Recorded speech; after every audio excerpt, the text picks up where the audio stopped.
Do you know? Mhm. Do you know which is the most worshipped, object or most worshipped thing in the human history? No, I didn't know. I think It is must be It is the sun. sun or Absolutely. No, it is the sun god. uh, The sun god is the uh, most worshipped in human history. You go to Egypt mythology, you go to Greek mythology, you have the uh, sun god. You go to India, you still have Surya Namaskar, for example. You go any civilization in the world, there is sun. Do you know why it has the maximum worship in the human history? Sun. Because I'll tell you why.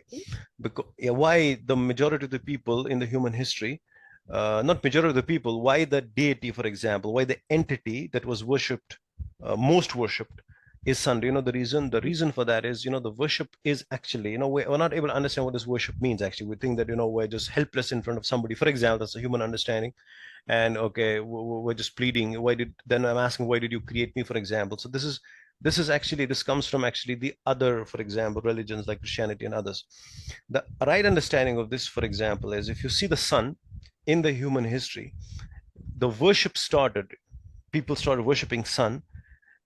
It is a logical conclusion of you showing thankfulness to someone. For example, I'll give an example. If you're walking on an airport, you drop your phone, your mobile phone mhm, falls, and somebody helps mhm, you, gives you a mobile phone back. Will you say thank you? Will you say him thank you? mhm, sure. Or even if you don't say Mhm. it, with your mouth, with your lips, at least you will feel that, okay, this person helped me. It must be a good person. I'm really thankful Mhm. to the I'll person. feel If thankful. someone does Thankful. good to you, if someone does good to you, if it's a logical thing that you will be thankful for the person.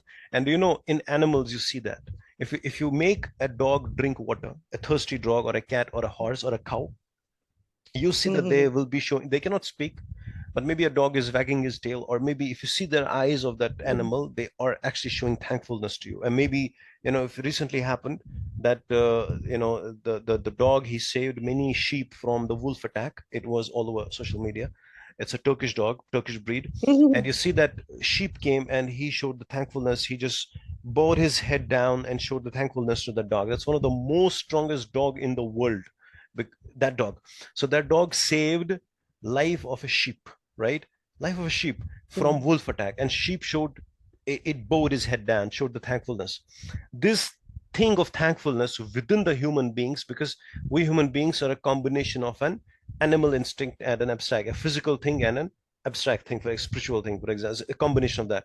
So this thing within us of thankfulness is a part of our nature, humanness within us. So if someone, for example, you have parents, for example, right? Your parents, mhm. they just helped you when you were Look a after kid. me. It look after me, right? Look after you when you were a kid. So when you are raised, you say, I really, why? It's a logical thing that you have that thing for your parents, because you were a kid when you were not Absolutely. able to do anything. Absolutely. You have that thing. Mhm, So when you see the things around you, when you're in the train, for example, you see the people, for example, somebody helping you, anything, you showing the thankfulness. Then the human's mind, when they started, there was pastoralism, for example. First, people were going from one place to another in search of food. They said that, our main source, our main thing, that is our main, what you call as main muhib, for example, what you call as somebody who is our khair kha means well wisher. That is sun, because sun is what actually helps our crops grow. So we should be thankful to sun. You get my point? mhm, Just like we mhm. should be thankful to other things, our parents, we should be thankful to others who just do a simplest of a thing for us. So the people decided, thought, Absolutely. That's a people, courtesy. yeah. So the people said that, we should be giving thankfulness to the sun, because that was a logical conclusion of their intellect, that who is the most deserving of our thankfulness? It is the sun. Because they thought that, we're able to have food. No doubt the tree gave us the food, but this tree does photosynthesis because of that sun. Okay, we're able to burn the log of wood to keep us warm, but that fire inside the wood is an energy that came from the sun. So they looked at all around, they said that sun is the main thing, the main object that deserves our thankfulness. So they started thanking different ways, whichever way they want. And then this thankfulness turned into worship, because they started thanking. Mm, Right. Now, this is human reason. Now, when you have a two-way communication from God, you get to know that once you go one step ahead, you think that the Son was put in that place to do all these things by its creator. So the individual or the entity that deserves Mm-hmm. my thankfulness is the entity that put the Son in there, the entity that put the water Mm-hmm. in there, that put the fruits of different tastes in there, that created the earth. Not that it's too tough so that I cannot too tough that I cannot go ahead and plant the vegetation, and it's not too soft that I cannot build the house on it. So who put the soil of different types in there? It is the entity that deserves my most thankfulness. Which entity helped me give all different types of food? We know that there are dogs, there are animals different, they just eat food for survival. But within us, our creator has given us extra thing, that is a taste bud. So you're not just having food for survival, you're also tasting the food. It's an additional thing given for example, give an example. There's so many things that are Yeah. given to us by God. So if there is an entity that deserves most of our thankfulness, that is the creator who created all these things. So that thankfulness, in other words, is known as worship. Other words, it's just the semantics difference, right? It's not something Mm-hmm. that what we understand as a worship, right? So that thing should come within us. Mm-hmm. All these objects in the universe that we are talking about, they're following the law. So they're actually, uh, what we in the terminology is they're also worshiping. And worship means following the law. It's worship, right? It's just semantic difference. You have this in Surah 55 also, right? You have one najmu wa shajaru yasjudan. One najm, the stars and the shajar and the trees, they are prostrating in what sense? They are prostrating that they are submitting to the laws that are given to them that they are supposed to follow. In the same way, the thing that's different within us is we have been given the free will of a choice. Now this free will should be in harmony with what our creator wants us to do. For example, you should from your Mm-hmm. free will reach the conclusion that the most deserving of my thankfulness should be my creator. Now if you reach that conclusion, it's a process, right, that reveals itself, that you grow in that. And then on top of it, he's giving you a reward of Jannah. It's an additional thing. Ideally, it should have been one on one. He created you, he gave you all these things, and you're thanking him. That's it. It's 1:1. It's we're done.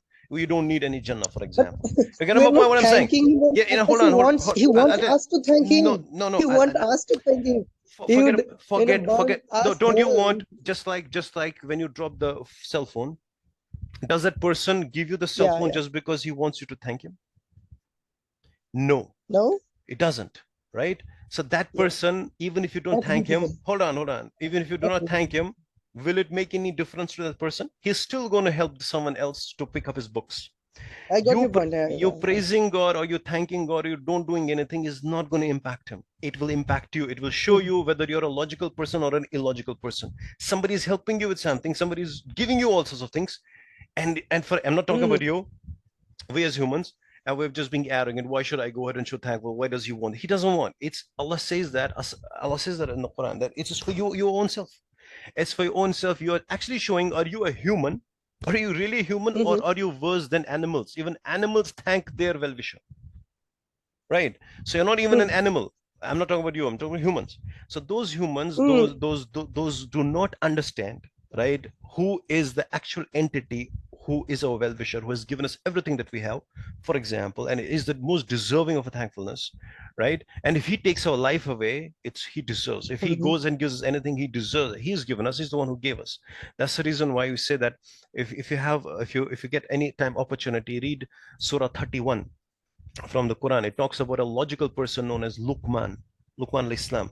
Now, his teachings, he was not a follower of any prophet. He was not the one who received any revelation from God. He was a logical person who used reason to understand life around him. And then he advised his own son, about certain things, right? If you read about his teachings and you see that he looks to be the most intellectual person of his time.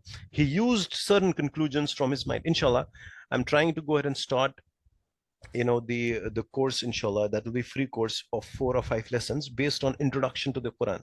How we can approach it, I would want you to join that as well, just for the observation, see Yeah, that. sure, sure, sure. You get my point.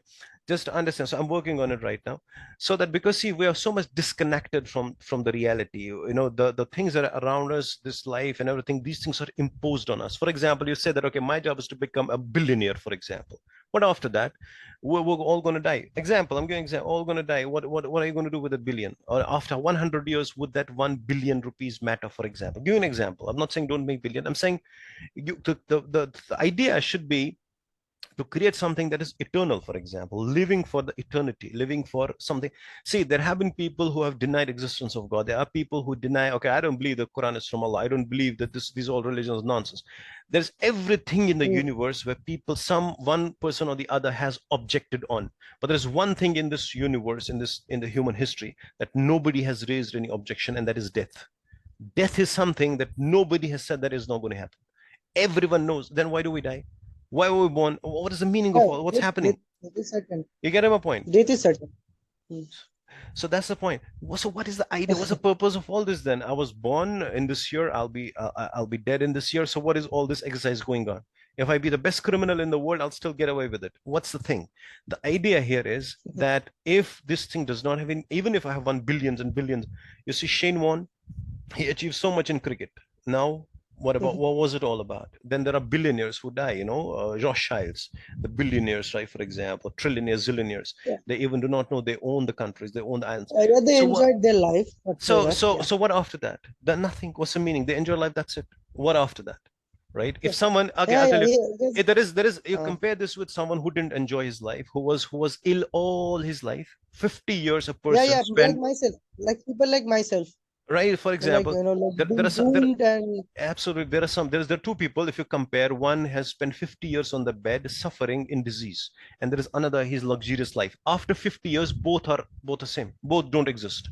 So after 50 years, nothing is going to matter. For example, they're now same for thousands and thousands of years. King Akbar, for example, in India, he had so much of wealth. Now King Akbar on his time and a slave person, for example, at this time who didn't own anything are same right now. So what is this all yeah, fuss yeah. about? You're getting my idea what I'm talking about. So the meaning But that like used to, 50 years is a long, very long time. not at all, so even it will not Like matter. life It will not, expectancy. it will not matter. Even if you have even if you have billions of dollars, what's it all about then? What's it all about? It Yeah, is both are same after 50 years, right? You get my point? yeah, yeah. Death So finishes everything. Yeah. that's the point. So a person needs to identify who is the most deserving of my thankfulness, who is the most deserving. That is a conclusion of your reason, of your pure intellect. If you're an intellectual person, if you will really think about it, then you will see that, okay, you might not reach the certainty. I'm not saying that you will reach the 100% certainty by your reason.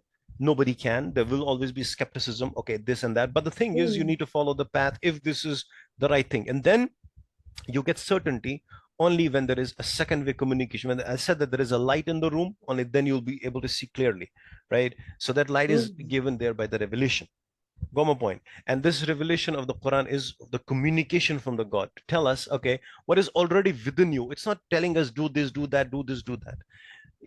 These things are already within us. In Quran it says, well, Kazimin al Ghaiz, for example, Kazimin al Ghaiz will afina anin nas. The people are successful who control their anger and who forgive people. Now, don't you think it's a beautiful thing? We know this already. I know that when I get angry, after I shout and I do this, I feel really bad. I know this already. Now, but I'm not certain because everyone else is shouting and all doing that. So I think that democratic reasoning, because everyone is doing, I should also be doing angry. Then Quran says, no, it confirms that what's already within you, that being angry is a wrong thing to do. You're getting the confirmation now.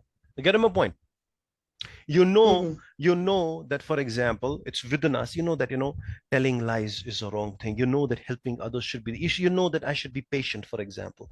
I should have sabr, for example. I should, being sabr, when I'm calm, for example, like this, I'm feeling good like that. But oh, there is this person, he's violent person, for example, but everybody's respecting him.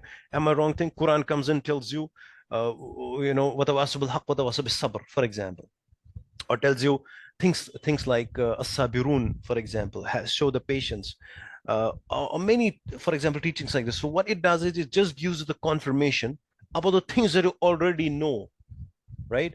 But yes, there are certain mm. things that you would need answers to. For example, what happens when we die?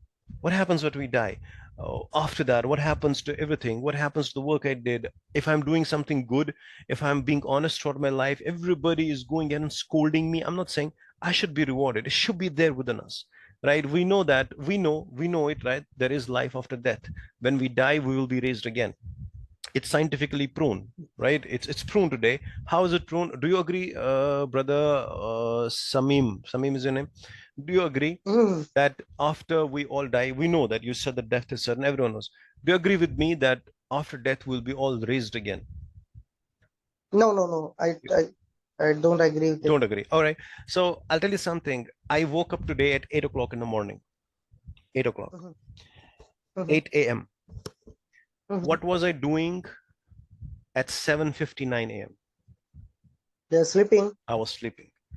Now I'm saying that light came at 10 o'clock. What was there at 9:59? Yeah, darkness. Darkness. Yeah, I'm saying actually no that light. No. no light, yeah? It's opposite. So what I'm trying to tell you is this thing goes with everything. If I say that I'm feeling hot, before that I was not feeling hot, or I So was what a feeling fallacy. So if I'm born, then before that I was dead. absolutely. Is that? Absolutely. You got it. You see? So I was dead. Man, So this life that I'm fallacy. living right now, this life I'm living right now is already life after death that was before my birth. So I didn't exist. There was non-existence. So my life is already Oh, proved. So Allah says in Surah Baqarah, كَيْفَ تَكْفُرُونَ بِاللَّهِ. How can you disbelieve in God? وَكُنْتُمْ أَمْوَاتًا. You were dead. فَأَحْيَاكُمْ. He gave you life. And he's going to give you life again. How can you disbelieve in this thing when you